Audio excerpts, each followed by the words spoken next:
Bulletin का बाकायदा आगाज करते हुए सबसे पहले आपको ये बताएंगे कि मेयर कराची ने वॉल चॉकिंग करने वालों के खिलाफ डंडा उठा लिया है। बैरिस्टर मुर्तज़ा वहाब कहते हैं कि शहर से वॉल चॉकिंग मिटाकर दीवारों पर पाकिस्तान की सकाफत से जुड़े नक्शो निगार बनाएंगे। अब वॉल चॉकिंग करने वालों से सख्ती से निपटा जाएगा। किसी भी शख्स को फुटपाथ तोड़ने, सड़कों को खोदने, पथारे लगाने की इजाज़त नहीं देंगे। तफसीलात जानते हैं हमारी नुमाइंदे शुएब मुख्तार से, जो इस वक्त उन्हीं के साथ मौजूद हैं। शहर के मुख्तलिफ इलाकों में जहां पर तरक्याती काम तेज़ी से जारी हैं, वहीं अब शहर की गंदी दीवारों को भी जो है बल्दिया उज़्मा कराची की जानिब से साफ़ किया जा रहा है। मैं इस वक्त मौजूद हूं शहर के मुआशी हब आई चंडीगढ़ रोड पर। यहां से वॉल चॉकिंग का जो है सफाया कर दिया गया है, जबकि यहां की दीवारों पर जो है खूबसूरत नक्शो निगार उज़्मा कराची की जानिब से ये इकदाम उठाया जा रहा है। हमारे साथ इस वक्त जो है मेयर कराची बैरिस्टर मुर्तज़ा वहाब मौजूद हैं। हम इनसे बात करेंगे और पूछेंगे, सर ये बताइएगा, आई चंडीगढ़ रोड पे यहाँ की खूबसूरती में इजाफा करने के लिए इकदाम उठाया गया है, तो मज़ीद और क्या करने जा रहे हैं? कौन से इलाकों में ये वॉल चॉकिंग का खात्मा करने जा रहे हैं? देखिए, दो चीज़ें हैं इसमें। एक तो वॉल चॉकिंग के ख़िलाफ़ शहर भर में हम कार्रवाई करने की कोशिश कर रहे हैं और कोशिश करते हैं कि वॉल चॉकिंग को रिमूव भी किया जाए और वहाँ पे कोई ख़त्ताती वगैरह या कोई अच्छी रंग साजी हम कर लें ताकि एक अच्छा इंप्रेशन हमारे शहर का पड़े। चंडीगढ़ रोड चूँकि हमारा फाइनेंशियल कैपिटल है, हमने सड़क को ठीक करने का एक मंसूबा बनाया था जिसके ऊपर काम हो रहा है, जिसके तहत इसके अंदर वायर्स को अंडरग्राउंड किया गया है, इसकी ड्रेनेज को ठीक किया गया है और उसके साथ साथ उसकी जो सड़क थी, जो सर्विस रोड थी या जिसको फुटपाथ कह लें, पेवमेंट कह लें, उसको भी ठीक किया जा रहा है। नई इसके अंदर लाइटें वगैरह लगाई जा रही हैं, खूबसूरत जो लैंप्स होते हैं, तो इंशाल्लाह वो काम चल रहा है और अनकरीब आप देखेंगे काम को मुकम्मल कर लिया जाएगा। टारगेट ये है जो भी वसाइल हैं उन वसाइल को शहर की बेहतरी के लिए खर्च करें। अभी पीछे भी आपको देखें वो पिंक बस नज़र आ रही है जिसमें हमारी माएँ बहनें बच्चियाँ घूमती हुई नज़र आ रही। सारे काम पीपल्स पार्टी कर रही है और इंशाल्लाह टारगेट हमारा ये है कि वसाइल को शहर की बेहतरी के लिए खर्च किया जाए। मैं समझता हूँ शहर को ठीक करने के लिए हम सबको अपना किरदार अदा करने की ज़रूरत है और बल्दिया उज़्मा कराची इसमें इंशाल्लाह लीड लेगी। इनका ये कहना था, पीपल्स पार्टी जो है तरक्की की सियासत पर यकीन रखती है, शहर को खूबसूरत और सरसब्ज़ व शादाब बनाने के लिए हर मुमकिन उठाएंगे। जी, assistant commissioner sub division Gulberg Hasan Zafar की ज़ेर निगरानी KMC के महकमे इंसदाद तजावुज़ात ने फेडरल बी एरिया ब्लॉक 13 में कार्रवाई की। सड़कों और फुटपाथों से तजावुज़ात हटाकर सामान को जब्त कर लिया गया। मज़ीद तफसीलात बताएंगे रिजवान अहमद। बिल्कुल, तजावुज़ात माफिया और इंतज़ामिया के दरमियान आँख मशोली का सिलसिला जारी है। तजावुज़ात हटाई जाती हैं, फिर लग जाती हैं और उसकी वजह बढ़ती हुई बेरोज़गारी और महंगाई बताई जाती है। ऐसी एक कार्रवाई अब से कुछ देर कबल assistant commissioner sub division Gulberg Hasan Zafar ने की है वाटर पंप पर, और यहीं से मैं आपको रिपोर्ट कर रहा हूँ। हमारे साथ मौजूद हैं। तजावुज़ात के ख़िलाफ़ कार्रवाई आपने की है, फरमाइएगा दूररस नताइज कैसे मिल सकते हैं शहरियों को? जी, बिस्मिल्लाहिर्रहमानिर्रहीम। हमारे पास कंप्लेंट्स काफ़ी सारी मौसूल हो रही थी वाटर पंप के हवाले से। वाटर पंप के ऊपर कुछ जो थे वो होटल वालों ने बाहर अपना तजावुज़ात की हुई थी, कुछ जूस वाले उस तरह करके लोग जो है ना बैठे हुए थे। अब आपको मालूम है कि वाटर पंप चौरंगी की तरफ जो रोड जाता है पीपल्स चौरंगी से, वो एक साइड उसकी बन भी रही है। उसकी वजह से काफ़ी जो है ना ट्रैफिक कंजेशन रहता था। इस हवाले से SO ट्रैफिक, KMC की इंक्रोचमेंट टीम और इंतज़ामिया ने, पुलिस ने मिल के कार्रवाई की है। हम सब ने जाके उन इंक्रोचमेंट्स को हटाया है। ज़ाहिर है कि ये कॉन्टीन्यूस प्रोसेस है, दोबारा लगेंगी, हम दोबारा इसके ऊपर काम करते रहेंगे। जैसे जैसे ही हमारे पास जो है ना हमें कंप्लेंट्स आती हैं, हम कोशिश करते हैं कि उसका फ़ौरन तदारुक किया जाए। अच्छा सर, ये बताइएगा कि लेट नाइट सिटिंग भी जो है शहरियों के लिए बड़ा अजाब बनी हुई है। फुटपातें, सड़कें, ख़ासतौर पे होटल माफिया जो है वो उस पर काबिज़ हो जाती है। तो late night anti encroachment drive का आगाज़ कब से होने जा रहा है? जी, यकीनन इसके ऊपर हमने प्लानिंग की भी है। कुछ इंक्रोचमेंट ड्राइव जो होंगी वो इंशाल्लाह हम कंडक्ट करने जाएंगे रात को 11-12 बजे के करीब। ठीक है, उसके हवाले से इंशाल्लाह नेक्स्ट वीक में हमारे काफ़ी प्लान्स हैं। वो ज़ाहिर है मैं अभी डिस्क्लोज़ नहीं कर सकता कि ताकि उसकी सीक्रेसी रहे और उस टाइम पे हम जो है ना उस इंक्रोचमेंट को इफेक्टिव तरीके से ख़त्म कर सकें। बिल्कुल, कहा यह जा रहा है हसन जफर की जानिब से कि एंटी इंक्रोचमेंट ड्राइव का सिलसिला तवातुर के साथ जारी रहेगा और इसके साथ साथ इनका यह भी कहना है कि ऐसी हिकमत अमली तरतीब दी जा रही है जिससे तजावुज़ात माफिया की हौसला शक्ति और शहरियों को रिलीफ मिल सके। जी, सिंध भर की यूसीस मुलाजमीन तनख्वाहों की अदम फराहमी से परेशान है। नए बल्दियाती निज़ाम की तश्कील के बाद यूसीस की तादाद बढ़ाई गई, लेकिन तनख्वाहों का मसला हल नहीं किया गया। तफसीलात जानते हैं हमारे नुमाइंदे जुनेद जावेद से। जी, बल्दियाती निज़ाम तो इस वक्त फ़ाल है, लेकिन बल्दियाती इदारों के अंदर काम करने वाले वर्कर्स जो है वो खासे परेशान दिखाई देते हैं। यूनियन काउंसिल जिनको यूसी कहा जाता है, यूसीज़ के अंदर जो मुलाजमीन हैं, सेक्रेटरीज़ हैं, उनकी तनख्वाहें जो है वो इस वक्त नहीं मिल रही हैं, जिसकी वजह से बहुत ही ज़्यादा जो है वो लोग परेशान हैं। हमारे साथ इस वक्त मौजूद हैं सज्जन यूनियन के सरबराह जुल्फ़िकार शाह साहब। शाह साहब, आपकी तो मिनिस्टर साहब से ही मुलाकात रही, सेक्रेटरी से भी रही, तो क्या बातचीत हुई, क्यों इनको मुलाजमीन को तनख्वाह नहीं मिल रही? देखिए, बिस्मिल्लाहिर्रहमानिर्रहीम, असल में इसमें मसला ये था कि इन्होंने अकाउंट्स को तब्दील किया और न्यू क्रिएटेड जो यूसी हैं उससे एक अरसर 9 पोस्टिंग आर्डर का एक वो किया था। दीगर अफसरान से भी बातचीत की तो उन्होंने कहा 1-2 रोज़ में ये मसला हल होगा, लेकिन चूँकि वो जुम्मा था और हफ्ता इतवार छुट्टी होती है, आज पीर को एज सच अभी तक कोई मसला हल नहीं हुआ है, जबकि अकाउंट्स भी नए खुल चुके हैं। और पोस्टिंग अगर हो जाती है कि वो एडिशनल चीफ सेक्रेटरी के पास है और मिनिस्टर साहब आज जो है वो कुछ देर के बाद इंटीरियर चले जाएंगे, तो मेरा ख्याल से फिर ये 3-4 दिन के लिए मामला लटक जाएगा। लिहाजा मैं वज़ीर बल्दियात साहब से और additional chief secretary local government से दरख्वास्त करता हूँ कि अगर वो लोगों को सहूलतें देना चाहते हैं तो यूसीज़ पे तालाबंदी को रोकने के लिए फ़ौरी तौर पर इनकी जो कानूनी तौर पर तनख्वाहें हैं, क्योंकि 3 महीने का जो इनकी ओजेटी है वो तो इनके अकाउंट में आ चुकी है, लेकिन वो इस अकाउंट को फ्रीज़ किया हुआ है, लिहाजा उसको रीओपन किया जाए और उसके साथ साथ इनकी तनख्वाहें जो है फ़ौरी तौर पर अदा की जाएँ। बसूरत दीगर जो यूसीज़ के सेक्रेटरी और जो स्टाफ है, बिल्कुल all Pakistan local government worker federation के मरकज़ी चेयरमैन और सूबाई सदर की हैसियत से हम पूरे सिंध में इनके साथ हैं और इनके एहतजाज की काल में इनका साथ देंगे। जी बिल्कुल, जैसे ही ये बल्दियाती निज़ाम नया बनाया गया था तो इसमें यूसीज़ का इजाफ़ा किया गया था और यूसीज़ के इजाफ़े के बाद बहुत सारी यूसीज़ ऐसी हैं जो कि न्यू क्रिएशन थी, तो उसके अंदर जो है उनके अकाउंट्स खुलना भी बाकी रह गए थे। ताहम अब ये अमल मुकम्मल हो चुका है, लेकिन इसके बावजूद यूसीज़ के जो मुलाजमीन हैं वो तनख्वाहों से महरूम दिखाई देते हैं। अब कहा यह जा रहा है कि अगर ये मामला हल ना हुए 2 से 3 रोज़ में तो बड़े पैमाने पर जो है वो धरना दिया जाएगा। ना सिर्फ धरना दिया जाएगा बल्कि पाकिस्तान सिंध भर की जो यूसीज़ हैं बंदी भी की जा सकती है। जी, कराची में महकमे फायर ब्रिगेड, फायर टेंडर्स और ड्राइवर्स की कमी के बाइस बहरान का शिकार हो गया। 3 करोड़ से ज़्यादा आबादी के शहर में आग बुझाने के लिए सिर्फ 45 गाड़ियां ही मौजूद हैं, 42 गाड़ियां नाकारा हैं। मज़ीद जानते हैं chief fire officer Ishtiaq Ahmed के साथ हमारे नुमाइंदे मौजूद हैं, मिराज अख्तर, उन्हीं से। शहर में आतिशबाज़ी के वाक़यात मामूल हैं, जिसको बुझाने के लिए फायर ब्रिगेड का अमला पहुंचता है, कभी देर से और कभी जल्दी।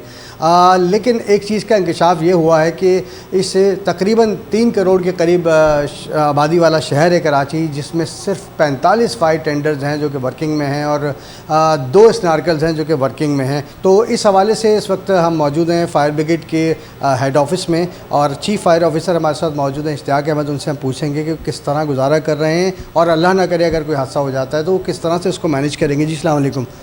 अच्छा, इश्तियाक भाई बताइएगा कि हमारे कराची की आबादी तो बहुत ज़्यादा है, तो उस हिसाब से आपके पास कितने फायर टेंडर्स हैं, कितने लोग हैं, किस तरह से मैनेज करते हैं आप?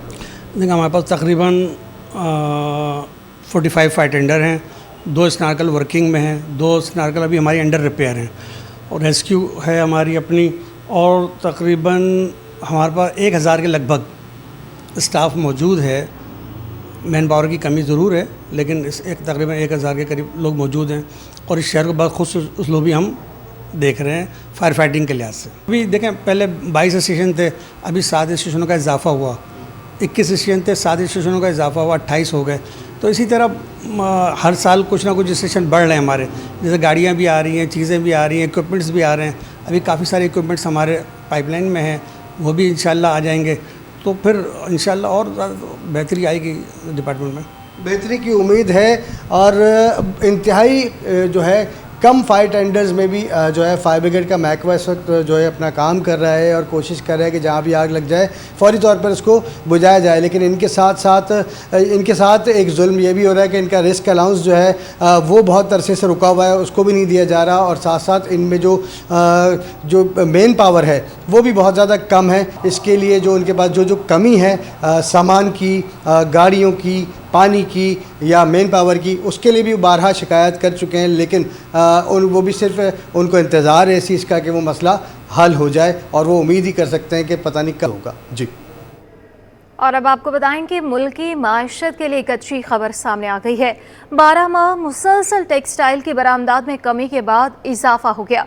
चेयरमैन नेशनल बिजनेस ग्रुप मियां जाहिद हुसैन कहते हैं कि हुकूमती इकदामात की वजह से बरामदात में 5% इजाफा हुआ है। वफाकी वज़ीर तिजारत ने बरामदात बढ़ाने के लिए इकदामात की यकीन दहानी कराई है। मज़ीद जानते हैं हमारे नुमाइंदे अशरफ खान से। देखा जाए मुसलसल 12 माह से टेक्सटाइल की जो बरामदात में मुसलसल कमी देखी जा रही थी, लेकिन अक्टूबर ऐसा माह गुजरा है जिसमें टेक्सटाइल की बरामदात में इजाफा हुआ है। इसके क्या मुस्बत असरात होंगे, आगे चलकर क्या फ़ैसले करने चाहिए, ये जानते हैं। नेशनल बिजनेस ग्रुप के चेयरमैन मियां जाहिद हुसैन हमारे साथ मौजूद हैं। सर, एक अच्छी खबर आई है कि 12 महीने के बाद टेक्सटाइल की बरामदात बढ़ी हैं। जी, बहुत अच्छी खबर है कि 5% का इसमें इंक्रीज़ हुआ है और 12 महीने के बाद, और मैं समझता हूँ कि आइंदा इसमें मज़ीद इंक्रीज़ की भी हमें तवक्को रखनी चाहिए, क्योंकि मेरी अभी जो गौहर एजाज साहब मिनिस्टर कॉमर्स के साथ मुलाकात हुई है इस्लामाबाद में 2 तारीख को, तो उसमें ये सारी बातें डिस्कस हुई। उन्होंने कहा कि जी हम किस तरीके से इसको मैनेज कर रहे हैं, और इंशाल्लाह इसमें उन्होंने बड़ी यकीन दिलाया कि हमारी एक्सपोर्ट्स जो है और बढ़ेंगी। इसी तरीके से फ़ॉरेन रेमिटेंस जो है उसमें भी 5% की इंक्रीज़ हुई है, और ये जो हवाला और हुंडी के काम के ऊपर क्रैक डाउन किया गया है, और इसमें कोई 300-350 लोगों को गिरफ़्तार भी किया गया है पेशावर में, जो इसमें डॉलर की स्मगलिंग में मुलव्विस थे। तो उसके नतीजे में डॉलर की कीमत भी कम हुई है, और उसके नतीजे में हमारी जो फ़ॉरेन रेमिटेंस है वो भी बढ़ी है। और इंशाल्लाह इसमें और भी अगर इसी तरीके से इनकी कंट्रोल जारी रहा तो इसमें हमें इंक्रीज़ देखने को मिलेगी, और एक्सपोर्ट में भी इंशाल्लाह इजाफा होगा। लेकिन इसमें बहरहाल शक का पहलू ज़रूर है, और वो ये कि जो गैस की कीमतें इतनी ज़बरदस्त उसमें इंक्रीज़ हुई है, तो उसका क्या इम्पेक्ट आता है, और इंटरनेशनल मार्केट में हमारी प्लेसिंग जो है उस पर क्या फ़र्क पड़ेगा और क्या सिचुएशन बनेगी, ये अभी हमें मज़ीद देखना होगा। क्योंकि मेरे ख़्याल में कि इस वक्त जो मार्कअप के रेट्स हैं वो भी बहुत ज़्यादा हैं, ओवरऑल महंगाई भी बहुत ज़्यादा है, और इसके साथ साथ अब हमने जो गैस की कीमतें इंक्रीज़ की हैं तो उसका भी इम्पेक्ट आएगा। तो देखना यह है कि उसको गवर्नमेंट किस तरीके से कंट्रोल करती है। जी, जैसे कि आपने सुना, मुल्क की मईशत के लिए अच्छी खबर आई है कि टेक्सटाइल की बरामदात 1 साल बाद जो है उसमें 5% का इजाफा हुआ है। साथ ही जो तरसीलात ज़र है, क्योंकि इंटर बैंक ओपन मार्केट का बड़ा फ़र्क वो भी ख़त्म हो गया, तो तरसीलात ज़र भी बढ़ी है। तो पाकिस्तान को इस वक्त कीमती ज़र मुबादला चाहिए, वो आना शुरू हो गया, लेकिन उसके लिए मज़ीद इक़दाम करने होंगे। पाकिस्तान स्टॉक एक्सचेंज में कारोबार का मस्बत रुझान है। 100 इंडेक्स तारीख में पहली बार 54,000 की सतह अबूर कर गया। सरमायाकारों की जानिब से शेयर्स की ख़रीदारी में दिलचस्पी ने नया रिकॉर्ड कायम कर दिया है। नया रिकॉर्ड कायम हो गया है। पाकिस्तान स्टॉक एक्सचेंज में कारोबार का मस्बत रुझान देखा जा रहा है, और 100 इंडेक्स तारीख में पहली बार 54,000 की सतह को अबूर कर चुका है। सरमायाकारों की अगर बात करें तो सरमायाकारों की जानिब से शेयर्स की खरीदारी में दिलचस्पी ने नया रिकॉर्ड भी कायम किया है।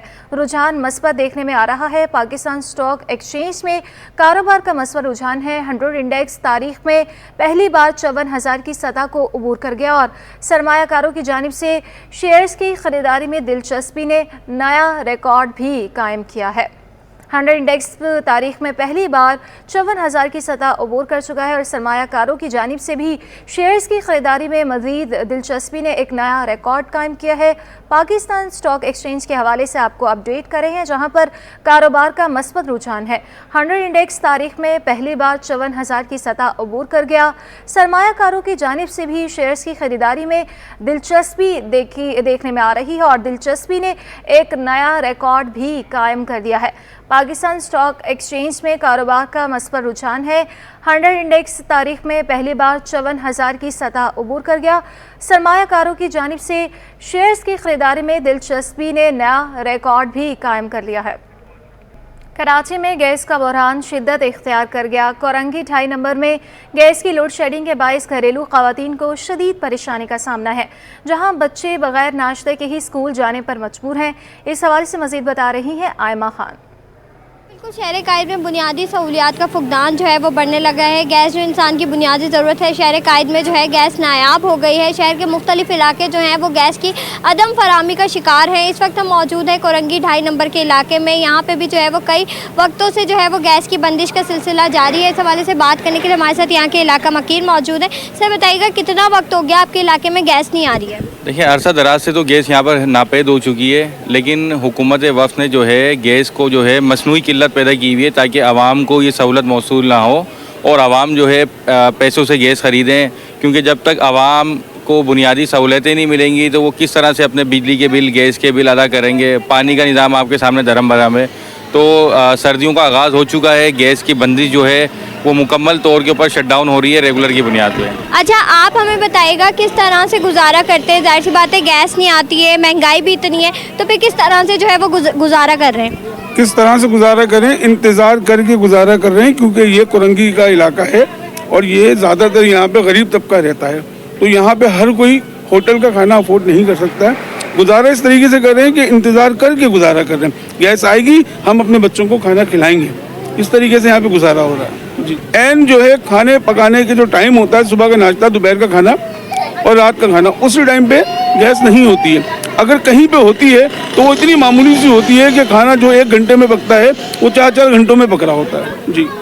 जी बिल्कुल, जैसे कि आपने सुना कोरंगी 2.5 नंबर UC 5 के इलाका मकीन जो है वो हमारे साथ मौजूद थे और इनका ये कहना है कि गैस जो है वो इस इलाके में नापैद हो गई है। इनका ये भी कहना है साथ ही साथ कि जो खाना पकाने के औकात होते हैं बिलखुसूस उनमें जो है वो गैस मौजूद नहीं होती है। दूसरी जानिब अगर हम देखें तो SSGC की जानिब से ये मौक़िफ़ इख्तियार किया गया है कि शहर के किसी भी इलाके में लोड शेडिंग नहीं की जा रही है गैस की। अलबत्ता जो शहर के कुछ इलाके हैं जिनमें अगर बिलखसूस हम देखें सुरजानी टाउन का भी इलाका है, कोरंगी का इलाका है, ये वो इलाके हैं जहाँ पे गैस की किल्लत का सामना जो है वो शहरियों को करना पड़ा है, जिसके बायस जो है वो शहरियों को खासी मुश्किलात भी हैं जी। इलेक्शन से पहले सियासी जोड़ तोड़ जारी है। MQM वफ़द की लाहौर में नून लीगी क़यादत से मुलाकात। मुस्लिम लीग नून की जानिब से कायद नवाज शरीफ की क़यादत। मुत्तहिदा वफ़द में खालिद मकबूल सिद्दीकी, फारूक सत्तार और मुस्तफ़ा कमाल शामिल है। कराची और सिंध में बड़ा इंतखाबी अलायंस बनाने पर गौर हो रहा है। सीट एडजस्टमेंट पर भी तबादला ख्याल किया गया है। एक अहम मुलाकात होने जा रही है। इलेक्शन से पहले सियासी जोड़ तोड़ जारी है और MQM जो है, MQM का वफ़द आज लाहौर में नून लीगी क़यादत से मुलाकात करने आया है। मुस्लिम लीग नून की जानिब से कायद नवाज शरीफ की क़यादत है और मुत्तहिदा वफ़द में खालिद मकबूल सिद्दीकी, फारूक सत्तार और मुस्तफ़ा कमाल शामिल है। आज एक अहम मुलाकात होने जा रही है और ये वफ़द जो है MQM का इस वक्त पहुँच चुका है लाहौर में नवाज शरीफ से मुलाकात के लिए। कराची और सिंध में बड़ा इंतखाबी अलायंस बनाने पर भी गौर हो रहा है। सीट एडजस्टमेंट पर भी तबादला ख्याल किया जा रहा है। इलेक्शन से पहले के सियासी जोड़ तोड़ इस वक्त जारी है और MQM वफ़द की लाहौर में नून लीगी क़यादत से मुलाकात है। मुस्लिम लीग नून की जानिब से कायद नवाज शरीफ की क़यादत है और मुत्तहिदा वफ़द की अगर बात करें तो मुत्तहिदा वफ़द में खालिद मकबूल सिद्दीकी, फारूक सत्तार और मुस्तफ़ा कमाल शामिल है। कराची और सिंध में बड़ा इंतखाबी अलायंस बनाने पर अभी गौर हो रहा है और सीट एडजस्टमेंट पर भी तबादला ख्याल किया जा रहा है। तबादला ख्याल किया जा रहा है मुख्तलिफ चीज़ों का, सीट एडजस्टमेंट पर भी तबादला ख्याल हो रहा है और डिफरेंट चीज़ें जो हैं सोची जा रही है। सदर नून लीग शहबाज शरीफ ने मुत्तहिदा वफ़द का इस्तकबाल भी किया है और ये लाहौर में पहुँच गए हैं। इलेक्शन से पहले की सियासी जोड़ तोड़ इस वक्त जारी है और MQM वफ़द की लाहौर में नून लीगी क़यादत से मुलाकात भी है। मुस्लिम लीग नून की जानिब से कायद नवाज शरीफ की क़यादत है, जबकि मुत्तहिदा वफ़द की अगर बात करें तो खालिद मकबूल सिद्दीकी, फारूक सत्तार और मुस्तफ़ा कमाल इस वक्त लाहौर पहुँच गए हैं और क़यादत में इनके जो है फारूक सत्तार मौजूद हैं, मकबूल सिद्दीकी है, मुस्तफ़ा कमाल है। आज का ये जो वफ़द है MQM का नवाज शरीफ से मुलाकात करेगा। कराची और सिंध में बड़ा इंतखाबी अलायंस बनाने पर भी गौर हो रहा है। बात करने के लिए हमारे साथ मौजूद है हमारे नुमाइंदे शुएब मुख्तार। शुएब, बताइएगा MQM का वफ़द लाहौर चला गया है और वहाँ पर एक अहम मुलाकात हो रही है, इस हवाले से बताइएगा क्या क्या चीज़ों पर गौर किया जाएगा? जी बिल्कुल, MQM पाकिस्तान का वफ़द जो है लाहौर में मियां नवाज शरीफ की रिहाइशगाह पर पहुंच गया है। MQM वफ़द में कन्वीनर MQM खालिद मकबूल Siddiqui, senior deputy convener Farooq Sattar और मुस्तफ़ा कमाल शामिल हैं। आज की मुलाकात में जो है मुल्की मजमूई सियासी सूरत हाल पर जो है तबादला ख्याल होगा, जबकि अहम तरीन मुलाकात में आम इंतखाबात की तारीखों व दीगर उमूर पर भी जो है वो मुशावरत की जाएगी। नवाज शरीफ से आज होने वाली मुलाकात में MQM वफ़द जो है मुल्क को दरपेश माली और सियासी चैलेंजेस से जो है वो आगाह करेगा, जबकि इस मुलाकात में जो है आइंदा इंतखाबात की तारीखों और सियासी इत्तेहाद बनाने से मुतालिक भी जो है मुख्तलिफ उमूर जो है ज़ेर बहस आएंगे। गुज़िश्ता रोज़ जो है साबिक़ वज़ीर आज़म शहबाज शरीफ का कन्वीनर MQM खालिद मकबूल सिद्दीकी से टेलीफोनिक रब्ता हुआ था, जिसमें उनकी जानिब से MQM वफ़द को आज मियां नवाज शरीफ से मुलाकात के लिए जो है मदऊ किया गया था, जिसके तहत रात गए जो है गुज़िश्ता रात MKM का वफ़द जो है लाहौर रवाना हो गया था। अब से कुछ देर कबल जो है MKM का वफ़द जो है मॉडल टाउन लाहौर में मियां नवाज शरीफ की रिहाइशगाह पर जो है वो पहुंच चुका है। दोनों फ़िरक़ैन में इस वक्त जो है वो मुलाकातों का सिलसिला जो है वो जारी है। आज की होने वाली मुलाकात में जो है आइंदा इंतखाबात में सीट एडजस्टमेंट से मुतालिक भी मुख्तलिफ उमूर पर जो है मुशावरत की जाएगी। जी अच्छा शुएब, ये भी बताइएगा कि सीट एडजस्टमेंट के हवाले से भी बात की जा रही है कि सीट एडजस्टमेंट पर भी तबादला ख्याल होगा, इस खबर में कितनी सदाकत है? जी बिल्कुल, सीट एडजस्टमेंट से मुतालिक MKM का वफ़द जो है आज जाएगा।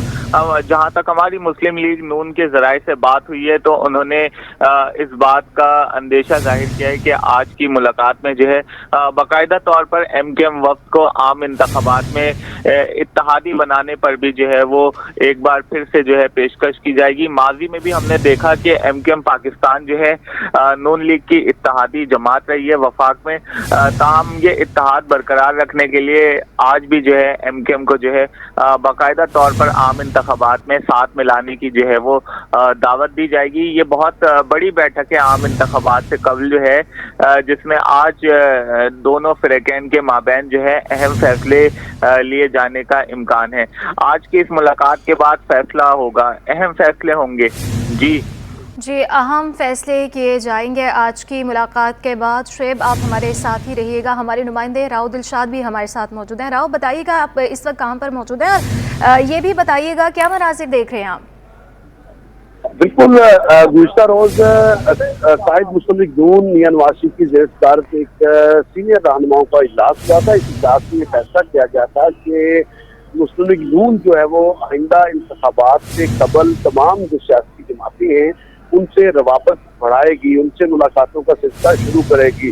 तो उसके तनाजुर में सदर मुस्लिम लीग नून मियां शहबाज शरीफ ने बाकायदा दावत दी MKM के सरबराह खालिद मकबूल सिद्दीकी को, और जिसके नतीजे में जो है वो ये आज मुलाकात तय पाई। ये पहली किसी सियासी जमात से बाज़ाब्ता मुलाकात मुस्लिम लीग नून की जानिब से ये की जा रही है। आपको बताएं कि MKM का वफद जब यहाँ पहुंचा, जब लाहौर पहुंचा तो लाहौर पहुंचने पर चेयरमैन लेस्को व सीनियर लीगी रहनुमा हाफिज मियां मोहम्मद नुमान ने साबिक रुकने कौमी असम्बली अली परवेज मलिक के हमरा MKM के वफद को एयरपोर्ट पर रिसीव किया, उनका इस्तकबाल किया। जबकि उन्हीं के साथ जो है वो मॉडल टाउन पहुंचने पर भी जो है वो उनका इस्तकबाल किया सदर मुस्लिम लीग नून मोहम्मद शहबाज शरीफ ने। आपको बताएं कि यहाँ पर जो मुलाकात है वो तकरीबन 1 घंटा होने वाला है। मुलाकात मुलाकात जारी है, जिसमें मजबूत सियासी सूरत हाल के साथ साथ आइंदा इंतखाबात में क्या हिकमत अमली होनी चाहिए, क्या जो वो मुस्लिम लीग नून का मंशूर होगा या MKM का क्या मंशूर होगा, इसके साथ साथ दीगर अहम अमूर पर भी तबादला ख्याल किया जा रहा है। चूँकि मुस्लिम लीग नून की जानिब से अभी तक सीट एडजस्टमेंट के हवाले से कोई भी फैसला नहीं किया गया किसी सियासी जमात के साथ सीट एडजस्टमेंट का, तो इस तनाजुर में अभी सीट एडजस्टमेंट के हवाले से कुछ भी कहना कबल वक्त होगा। अलबत्ता सियासी रवाबत बढ़ाने पर इत्तेफाक जो है वो किया गया है।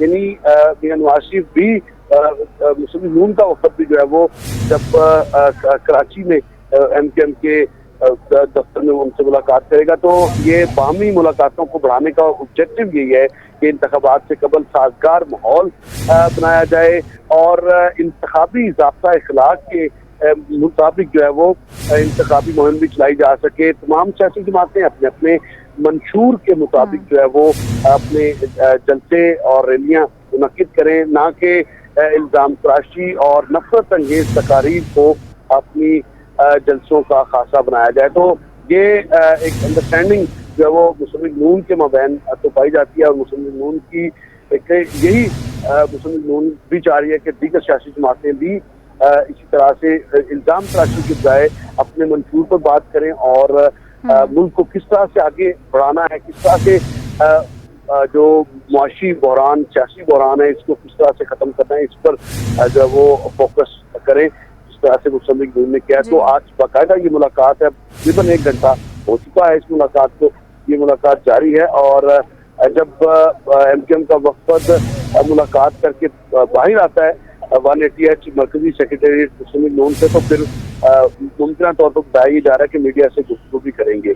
जी, एक अहम मुलाकात इस वक्त जारी है और मुत्तहिदा वक्त में खालिद मकबूल सिद्दीकी, फारूक सत्तार और मुस्तफ़ा कमाल शामिल है।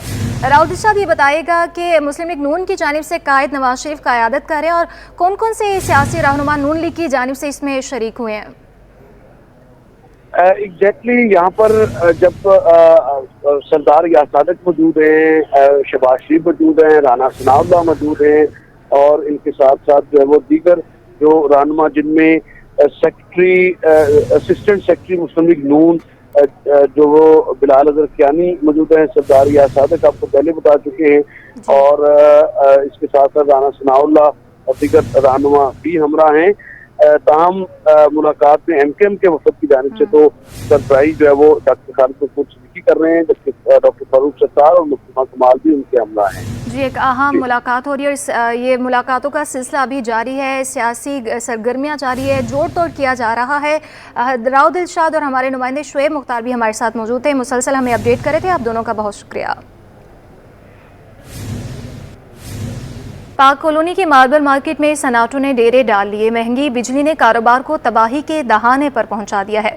इस हवाले से तफसीलात जानते हैं वसीम इफ्तिखार से।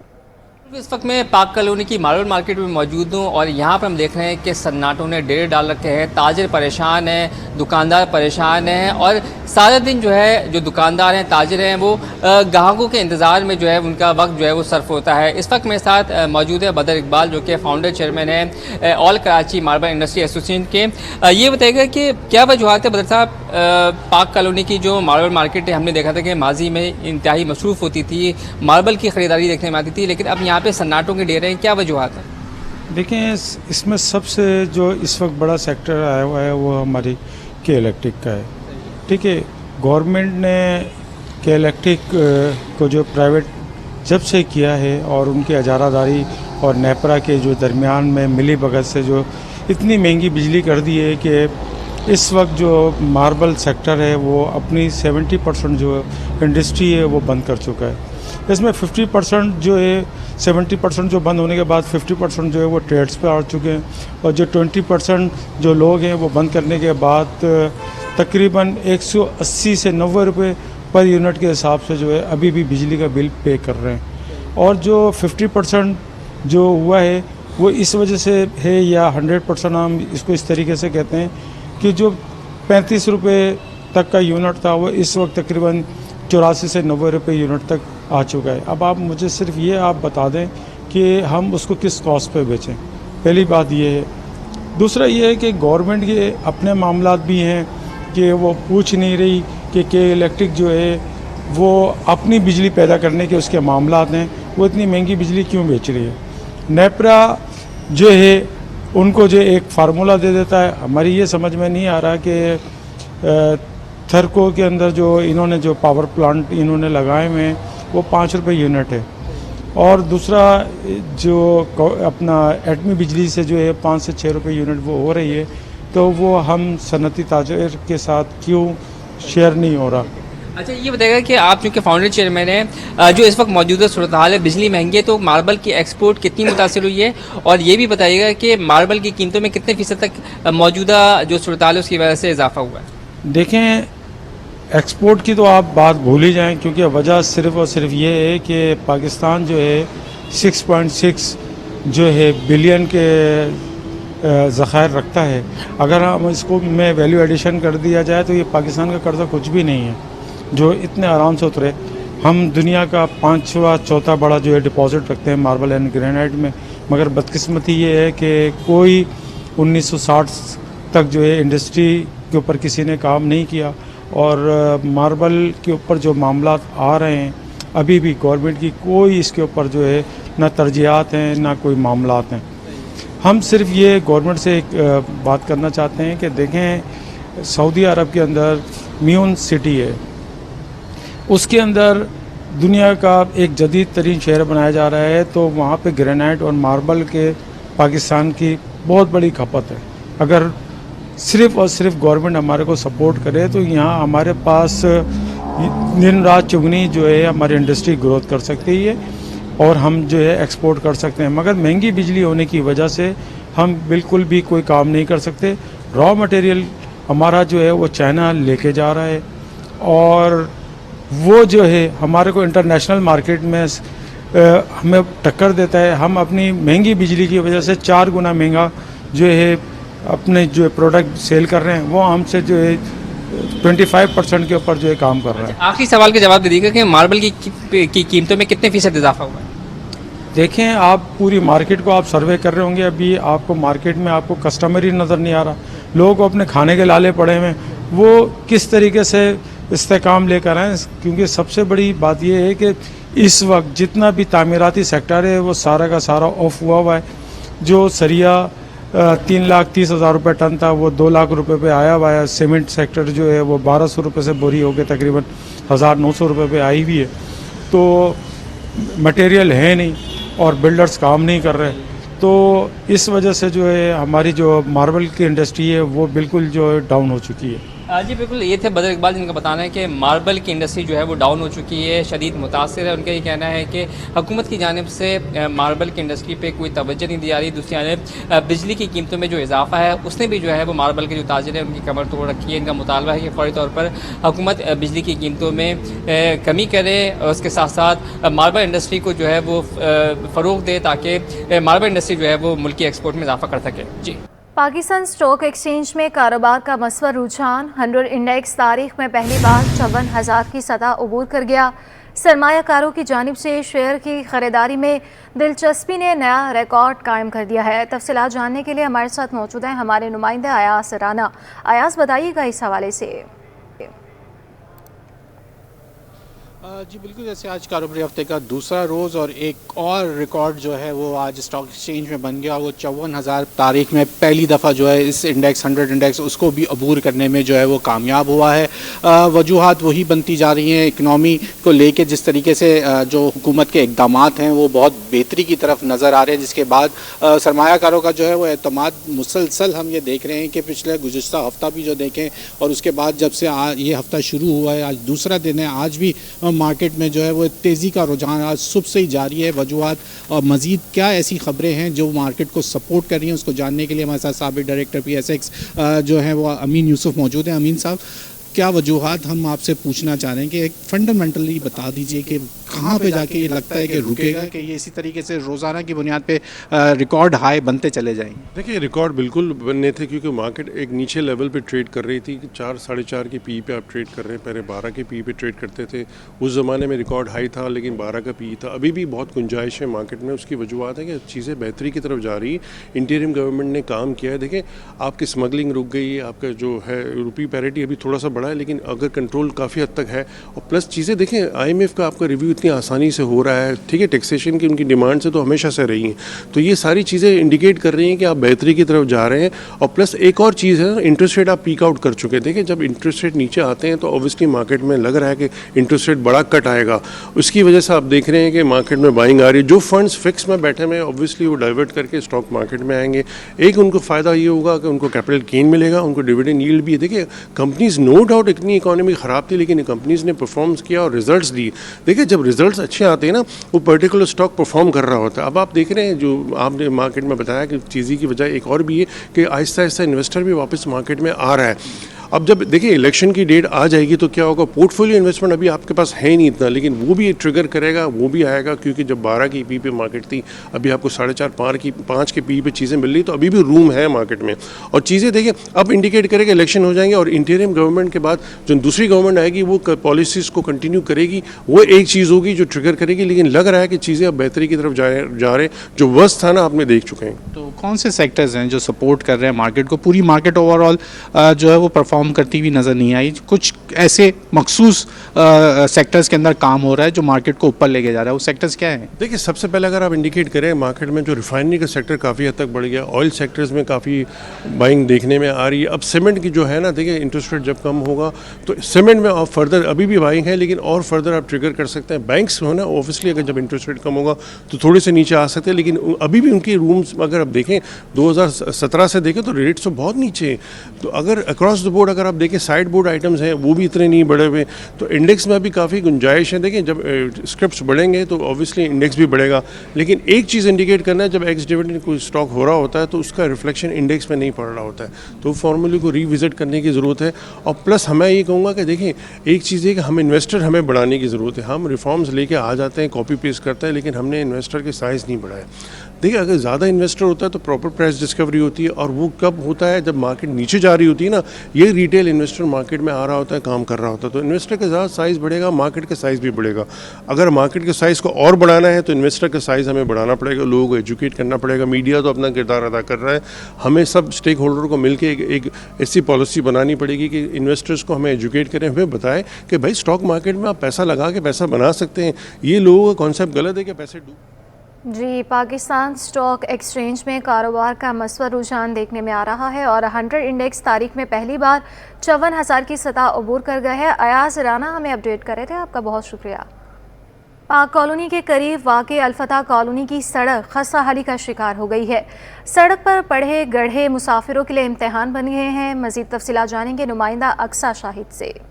बिल्कुल, मैं इस वक्त मुजाहिद अल-फतह कॉलोनी की सड़क चमन सिनेमा में मौजूद हूँ और यहाँ सड़क की हालत जो है वो कराची की बेस्टर सड़कों जैसी है। इस वक्त मैं आपको दिखाऊं कि यहाँ से जो गाड़ियाँ जा रही हैं वो हिलती जुलती और सड़क जो है वो पहाड़ का मंजर पेश कर रही है। बड़े बड़े पत्थर जो है सड़क पर नज़र आ रहे हैं, बड़े बड़े गड्ढे सड़क पर नज़र आ रहे हैं। किस तरह से यहाँ के मुसाफिर इस हिचकोले खाते हुए गुजरते हैं। भारी सामान के साथ इस वक्त आप देख सकते हैं कि गाड़ी यहाँ से गुजर रही हैं और किस कदर जो है वो कमर में झटके लग रहे हैं, बाइकों का नुकसान हो रहा है, गाड़ियों में खराबी निकलती है। यहाँ के कारोबारी हमारे साथ मौजूद हैं, इनसे ये जानेंगे सबसे पहले कि सर बताइएगा कितना अरसा हो गया इस खराब सड़क को? बिस्मिल्लाहिर्रहमानिर्रहीम। यहाँ इस सड़क को तकरीबन 15 से 18 साल हो गए जो इस हालात में डैमेज पड़ा हुआ है। कोई पुरसाने हाल नहीं है। यहाँ से लोग जाते हैं, लेडीज़ वाले जाते हैं, बीमार भी जाते हैं। फिर प्लस हम लोग के जो कारोबार है हमें बड़ी परेशानी हुई है। उसको परेशानी की वजह से, क्योंकि हमारा मार्बल जो गाड़ियों में जाता है इस सड़क की वजह से वो डैमेज हो जाता है। क्लाइंटों के साथ भी हमारी परेशानी हो जाती है। फिर प्लस हमारे साथ जो यहाँ पर मामूलात है, कोई सिटीज़न का हमें पोजीशन ही दिया जाता है। यहाँ पर लोग आके जैसे मतलब खेमों में रहते हैं उनको भी सहूलत दी जाती है। हम तो सिटीज़न है, टैक्स पेयर है, हम लोग टैक्स देते हैं, हमारे कारोबार है, हमारे मार्केट को इसकी वजह से बड़ी मतलब दुश्वारी और मुश्किलात हो रही है। मेरी बहन आप लोगों ने आके हमारे आवाज़ को बुलंद करने की कोशिश की। अच्छा सर, ये बताइएगा कि सड़क आप बता रहे हैं कि सालों हो गए सड़क को, लेकिन हम देखते हैं कि अक्सर जब वोट लेने का वक्त आता है तो कैंपेन शुरू करते हैं उम्मीदवार, हर जमात अपनी अपनी।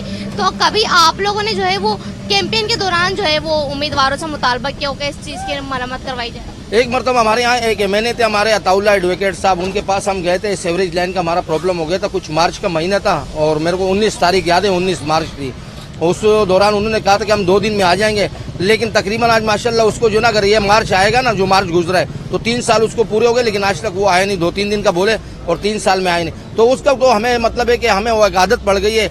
हम एमएनए एमपीए से क्या शिकवा करें, हम अपनी मदद आपके तहत, या मैंने आपको भी दिखाया, हम सीमेंट डाल के इन गड्ढों को फ्यूल करते हैं, क्योंकि हमारे सिटीजन ही जाते हैं, हमारे मुल्क के ही लोग जाते हैं, हमारे शहर के ही लोग जाते हैं। तो उनकी सहूलियत के लिए हम यहाँ रह रहे तो हमारी आंखों में शर्म आ जाती है। हम खुद अपनी मदद आपके तहत कुछ ना कुछ इसमें जो ना हाथ बटा देते और कुछ सेटिंग करके दे देते हैं। यकीनन अपनी मदद आपके तहत जो है वो यहाँ पर गढ़ों में मलबा डालते हैं ताकि यहाँ से जो शहरी गुजरे हैं उनको जो है उनकी मुश्किलात में थोड़ी कमी आ सके।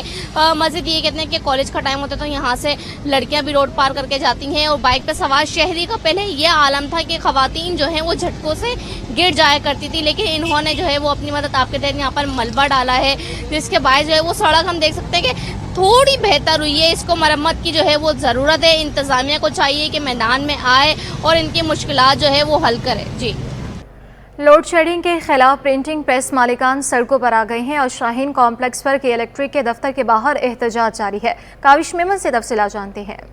देखिए, रिहायशी इलाकों के बाद हम ये देख रहे हैं कि तिजारती मराकज़ में भी लोड शेडिंग का सिलसिला शुरू हो चुका है, जिसकी वजह से कारोबारी सरगर्मियां मुकम्मल तौर पर ठप होकर रह चुकी हैं। गुज़श्ता रोज़ हमने देखा कि टिम्बर मार्केट के ताजिर सरापा एहतजाज बने और आज प्रिंटिंग प्रेस से वाबस्ता जो ताजिर हैं वो एहतजाज कर रहे हैं। इस वक्त के इलेक्ट्रिक के दफ्तर के बाहर एहतजाज का सिलसिला जारी है। बड़ी तादाद में यहाँ पर मुजाहिरीन हैं जो इस वक्त अब एहतजाज कर रहे हैं। मुतालबा ये किया जा रहा है कि लोड शेडिंग का सिलसिला खत्म हो जाए। इस वक्त हमारे साथ एसोसिएशन के प्रेसिडेंट मौजूद हैं, उनसे बात करते हैं। बताइएगा क्या मुतालबा है और कितने घंटों की लोड शेडिंग होगी? सर सबसे बड़ा मसला तो ये है कि तकरीबन 8 महीने हो गए हैं हमारी बिला जवाज़ लोड शेडिंग की जा रही है। हमारी बिलिंग पूरी है, 70 मीटर हैं और तकरीबन 85 से 90 लाख रुपए की बिलिंग माहाना हमारी तरफ से होती है। उसके बावजूद हर महीने रोज़ की बुनियाद पर 6 घंटे की लोड शेडिंग है हमारी। हम काम नहीं कर पा रहे, हमें बहुत ज़्यादा मुश्किलात का सामना है। हमारा मुतालबा बस यही है, हमने तकरीबन जगहों पर एप्लीकेशनें दी हुई है, मुतसिफ को भी दी हुई है और अपना कोर्ट में भी हमने वकील के थ्रू एप्लीकेशनें भिजवाई हैं, के इलेक्ट्रिक के दफ्तरों में भी भिजवाई हैं। तो हमारा मुतालबा यही है कि हमारी लोड शेडिंग ख़त्म की जाए। अगर तो बिल पूरे नहीं हैं तो हमसे डिस्कस की जाए। टोटल बिल हम जमा करवा चुके हैं और उनको दिखा चुके हैं, 12 मरतबा बता चुके हैं कि हमारी बिलिंग पूरी है। तो हमारा मुतालबा सिर्फ एक ही है कि हमारी लोड शेडिंग ख़त्म की जाए। अच्छा, बता रहे हैं कि जैसा लोड शेडिंग है घंटों की, ज़ाहिर है कारोबार तो मुतासर होता है, तो जो ऑर्डर्स मिल रहे होते हैं आप लोगों को उसमें ताख़ीर होती है तो कितना कारोबार में फ़र्क पड़ रहा है? बहुत ज़्यादा मुश्किलात होती है, काम कर ही नहीं सकते हैं। जो काम लोग आते हैं काम करने के लिए उनको जवाब ही नहीं दे पाते हैं और जो बेचारे मजदूर हैं उनको निकाल रहे हैं। ज़ाहिर काम नहीं कर सकते हैं तो ज़ाहिर उनकी तनख्वाहें और बाकी सारी चीज़ों के मसाइल जो हैं वो अदा नहीं कर पाते हैं, जिसकी वजह से ज़ाहिर जो है ना मामलात बहुत ज़्यादा ख़राब है। बिल्कुल देखें, इस वक्त जो प्रिंटिंग प्रेस एसोसिएशन से वाबस्ता ताजर हैं वो सरापा एहतजाज है, मुतालबा करते हुए दिखाई दे रहे हैं कि जो घंटों की लोड शेडिंग है वो ख़त्म की जाए ताकि जो कारोबारी सरगर्मियाँ हैं वो बहाल ले सकें। जी, साबिक वज़ीर-ए-आज़म शाहिद खाकान अब्बासी का कहना है कि कई बरस से नैब की पेशियाँ भुगत रहा हूँ। मज़ीद तफसीलात बताएंगे जवाद आसिफ। जी बिल्कुल, मैं इस वक्त एहतसाब अदालत के बाहर मौजूद हूँ और मेरे साथ मौजूद हैं साबिक वज़ीर-ए-आज़म शाहिद खाकान अब्बासी। आज पेश हुए हैं। शाहिद खाकान अब्बासी साहब कितने सालों से पेश हो रहे हैं, इतनी पेशियाँ हैं, क्या लगता है आपको इस इंसाफ में? ये 13 साल हो गए नैब की अदालतों में। 9 साल मुशर्रफ दौर के थे और 4 साल ये चौथा साल इस दौर का है। तो कोई एतराज़ नहीं है, लेकिन मैं सिर्फ कहता हूँ कि केस चला लिया करें तो बेहतर होगा। सर, इस इदारे के बारे में क्या कहते हैं आप? नैब के बारे में बात करते हैं कि सियासी मकासद के लिए बनाया गया, क्या आपको इंतकाम का निशाना बनाया जा रहा है? नहीं, मुझे कोई इंतकाम का निशाना नहीं है, लेकिन हम क्यों खड़े हैं अदालतों में? अगर केस है तो केस 2 दिन में फैसला हो जाता है। यहाँ पर तो चौथा साल है। तो देखा आपने, शाहिद खाकान अब्बासी साहब का यही कहना था कि केस का फैसला जल्द हो जाना चाहिए। पिछले 13 से 14 सालों से वो जो है वो ये पेशियाँ भुगतते आ रहे हैं। गुलजार हिजरी थाने की हदूद में पुलिस एहलकारों पर शहरी के मुबैना अगवा का इल्ज़ाम है। इस हवाले से मज़ीद तफसीलात बताएंगे हमारे नुमाइंदे नुमान कुल। बिल्कुल, गुलजार हिजरी में शहरी को मुबैना तौर पर अगवा करने का ये केस है जिसके हवाले से सिंध हाई कोर्ट में आज समाअत हुई है। पुलिस एहलकारों की जानिब से मुबैना तौर पर शहरी को घर से जो है वो अगवा करने का ये केस था, जिसके हवाले से सिंध हाई कोर्ट ने जो है वो शहरी को थाने में मुकदमा दर्ज करने का हुक्म दे दिया है। अदालत ने रिमार्क्स दिए कि पुलिस अपने एहलकारों के ख़िलाफ़ मुकदमा दर्ज ना करे तो आप अदालत आएँ और फिर हम कार्रवाई करेंगे। अदालत ने SHO और SHO गुलजार हिजरी की सरजनिश भी की। लोगों को घर में घुसकर अगवा करते हैं, अदालत ने ऐसे रिमार्क्स दिए। अदालत का ये कहना था कि किसने इजाज़त दी कि किसी शहरी को भी घर से जो है उठाकर आप ले जाएं और उसे अगवा कर लें। SHO गुलजार हिजरी पुलिस और व दीगर जो पुलिस के अफसरान हैं वो जो अदालत को मुतमईन नहीं कर सके, जिसके बाद जो है अदालत ने 2 हफ्तों में रिपोर्ट तलब कर ली है, जबकि 2 हफ्तों के लिए समाअत को जो है वो मुलतवी भी कर दिया है। जी, और आसिन अल्फा स्पोर्ट्स फेस्टिवल में A लेवल गर्ल्स बास्केटबॉल का फाइनल खेला गया है। तफसीलात क्या हैं बताएंगे हमारे नुमाइंदे मोहम्मद हमाद। जी देखिए, अल्फ़ा स्पोर्ट्स फेस्टिवल में बास्केटबॉल A लेवल का जो फाइनल है वो अल्फ़ा कॉलेज की जो लड़कियां हैं उन्होंने विन कर लिया है, जो कि काफ़ी खुश दिखाई दे रही हैं। और इस वक्त जो है फाइनल विन करने पे जो है यहाँ पर इन्होंने जश्न भी मनाया। हम उनसे बात कर लेते हैं, पहले उनकी कप्तान की तरफ चलते हैं, उनसे बात करते हैं। आएगा, आपने बड़ा ज़बरदस्त खेला, आप पहले भी जो इससे पहले टूर्नामेंट्स भी जीत चुकी है मुख्तलिफ बार। आज अल्फ़ा कॉलेज स्पोर्ट्स फेस्टिवल का ये फाइनल था जिसमें आप लोगों ने विन किया, क्या कहेंगी जीतने की कितनी खुशी? बहुत खुशी है। लास्ट ईयर की ASF में हम नहीं जीत पाए थे, तो 1 साल से हमारा यही एक ड्रीम था कि ASF इस दफ़ा जीतना है। मेन पूरा साल हम इसी चीज़ पे वर्क कर रहे थे और अल्हम्दुलिल्लाह जीत गए हम। इनकी दूसरी खिलाड़ी से बात करते हैं जिन्होंने बड़ा ही ज़बरदस्त खेला है और बहुत बास्केट भी किया। आप मुझे बताइएगा कि क्या कहेंगी, इतना बड़ा ज़बरदस्त स्पोर्ट्स फेस्टिवल जो है अल्फ़ा ने जो है ऑर्गेनाइज़ कराया, कौन कौन से गेम थे जिन्होंने आप लोगों ने जिसमें पार्टिसिपेट किया? थ्रो बॉल में किया था, फुटसल में किया था, सारे जो गेम्स हैं सब में ही किया था जो ASF में है। हमारे साथ मौजूद हैं अल्फ़ा कॉलेज की जो A लेवल की लड़कियां, जिनका ये कहना है कि हमें काफ़ी खुशी है कि हमने ये फाइनल का टाइटल विन किया है। जी, football world cup qualifying round में पाकिस्तान टीम 16 नवंबर को सऊदी अरब से मुकाबला करेगी। तफसीलात बताएंगे जावेद इकबाल। जी, जैसा कि आपको मालूम है कि एक ज़बरदस्त खबर आई हुई है फुटबॉल की दुनिया से कि पाकिस्तान ने फ़ुटबॉल की जो वर्ल्ड कप क्वालिफाइंग राउंड उसमें पहली मरतबा जो है क्वालिफाई किया दूसरे राउंड में, और कंबोडिया को हराया है। और अब पाकिस्तान का मुकाबला सऊदी अरब से होना है, उसकी तैयारी कैसी होनी है, हिकमत अमली क्या होनी चाहिए। तो हमारे साथ मौजूद हैं प्रोफेशनल पाकिस्तान के फ़ुटबॉल कोच नासिर इस्माइल, हमसे जानिए। नासिर भाई, क्या देखते हैं अब हम, क्या दूसरे राउंड के लिए हम तैयार हैं? एक पहली बार तो हम पहुंच गए और वर्ल्ड कप के क्वालिफाइंग राउंड के दूसरे मरहले में। सऊदी अरब ने रिसेंटली लास्ट वर्ल्ड कप में अर्जेंटीना को जीता था पहले मैच में, आपको याद किया था, अपसेट किया था। तो उसने जो वर्ल्ड चैंपियन है इस टाइम, उसने उसको जीता हुआ है। तो उन्होंने जो अपना डोमेस्टिक स्ट्रक्चर में जो दुनिया के टॉप प्लेयर्स वो ला के खिला रहे हैं करोड़ों अरबों रुपए दे के, तो आपको अंदाज़ा हो जाना चाहिए कि उन्होंने अपनी लीग का स्ट्रक्चर कितना स्ट्रॉन्ग कर लिया है। तो सऊदी अरब नो डाउट कि बहुत ही जो है अपोनेंट इनके आगे हैवी अपोनेंट है। जॉर्डन भी इनके आगे हैवी अपोनेंट है, ताजिकिस्तान भी है, तीनों इनके आगे हैवी अपोनेंट है। लेकिन अभी तक सीरियसनेस नज़र नहीं आ रही कि कोच का ही पता नहीं है कि कोच कौन होगा और कौन वहाँ पे होगा। जो एक नॉन टेक्निकल लोग वहाँ पे वो सभी कैंप को रन कर रहे हैं सऊदी अरब जैसे मैच के आगे। तो आप अंदाज़ा कर लें कि जिस चीज़ को जिनको डबल सीरियस लेना चाहिए था, बस उसी अचीवमेंट को लेके बैठ गए, बस हमने पहला राउंड जीत लिया। तो आपको आगे भी अच्छा परफॉर्म करना चाहिए। अगर आप हारेंगे कोई बात नहीं है, लेकिन एटलीस्ट आपकी प्रिपरेशन का जो मोरल होना चाहिए था वो सेम होना चाहिए था। बहुत शुक्रिया नासिर भाई। सुना आपने, नासिर मिसाल बता रहे थे कि हमने क्वालिफाई किया अगले राउंड के लिए, लेकिन यहाँ इम्तिहान ख़त्म हुआ, भी बहुत सारे मरहले बाकी हैं, पाकिस्तान को सीरियस होना पड़े। जी बहुत शुक्रिया जावेद इकबाल। नाज़रीन, कराची आर्ट्स काउंसिल में 2 रोज़ा पाकिस्तान लर्निंग फेस्टिवल 2023 का आगाज़ हो गया है। तफसील बताएंगी सबा परवेज़। मैं इस वक्त मौजूद हूँ आर्ट्स काउंसिल में, जहाँ पर द लर्निंग फेस्टिवल 2023 का जो है वो आगाज़ कर दिया गया है। आज से जो है वो 2 रोज़ा ये फेस्टिवल जारी रहेगा। इसके साथ साथ जो है वो यहाँ पर मुख्तलिफ स्कूल से जो है वो बच्चों ने यहाँ पर तकरीबात की और इसके साथ साथ टैबलो परफॉर्म किए, म्यूज़िकल परफॉर्मेंस दी। और इस वक्त मेरे साथ जो हैं वो द इस्लामिक स्कूल के बच्चे मौजूद हैं जिन्होंने यहाँ पर टैबलो परफॉर्म किया था। उनके असातिज़ा मौजूद हैं, इनसे जानते हैं। जी मुझे बताइएगा कि क्या परफॉर्म किया आज बच्चों ने? अस्सलाम वालेकुम जी, हम लोग वाइट रोड सेकेंडरी स्कूल से हैं और बच्चों ने आज टैबलो जो है किया है और माशाल्लाह 4 और 5th क्लास की बच्ची हैं और इन्होंने आज पाकिस्तान लर्निंग फेस्टिवल में जो है इन्होंने परफॉर्मेंस की है कल्चर डे के हवाले से, तो माशाल्लाह अच्छा। हमारे साथ जो है वो इस वक्त ये बच्चे मौजूद भी हैं जिन्होंने मुख्तलिफ कल्चर्स को रिप्रेजेंट करके जो है वो ये परफॉर्म किया है। अच्छा बेटा बताओ, किस कल्चर को रिप्रेजेंट किया आपने? बलोची। बलोची आती है? पठानी। आप पठानी में कुछ बोलिए। पठानी नहीं आती। अच्छा, मेरा नाम हफ्सा है। हम लोग यहाँ पर टैबलो करने आए थे, मुझे बहुत ज़्यादा मज़ा आया और बहुत ज़्यादा खुशी भी हुई। अच्छा, हमारे साथ जो है वो पंजाबी कल्चर और मेरे ख्याल में यहाँ पे जो है वो दूसरे कल्चर्स को भी रिप्रेजेंट किया। पंजाबी में कुछ बोलकर दिखाओ। सानू इत्थे आके बड़ा मज़ा आया, असी इत्थे आके बड़ा खुश हुए। जी बिल्कुल, सानू इत्थे आके बड़ा मज़ा आया। और भी कल्चर्स के लोग हैं। अच्छा, सिंधी में हम इनसे बात करते हैं। सिंधी में बेटा कुछ बोल कर दिखाओ। अस्सलाम वालेकुम, मुझे नालो उज़्मत है। मैं हिकिड़ो गीत ॻाइणु चाहींदमि।